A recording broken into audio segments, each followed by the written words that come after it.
Visticamāk, Strejomas kundze ir tendence attiecībā uz to, lai nepadarīt iestādē stiprāku un neļaut attīstīties, bet gan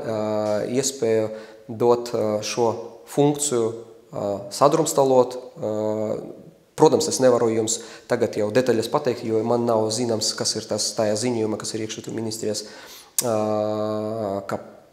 iekšlietu ministrijas valsts sekretāras vadītajā komisijā, bet jebkurā gadījumā vairāk jautājumu ir un aizdomas par to, ka šīs jautājums ir virzas tik ātri, ka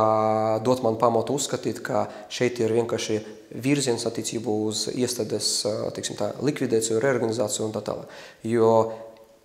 ir jāvērtē iestādē tādā ziņā, kā viņa var nodrošināt startautiskas saistības, pirmkārt, otrkārt, kā viņa var būt sabiedrībai vajadzīga cīņai ar korupciju un korupcijas novēršanai, un kā viņa var efektīvi kontrolēt politiskas partijas finansēšanu, atrodoties iekšlietu ministrijas struktūras. Īpaši kontekstā ar to, ka vairāk var veidoties arī interešu konflikts, kontekstā ar to, ka mūsu redzeslokā vēsturiski arī bija vairākas iekšlietu ministrijas vairāki darbinieki, pret kuram mēs gan bijām ierosinājuši krimināllietas, pret kuram mēs bijām arī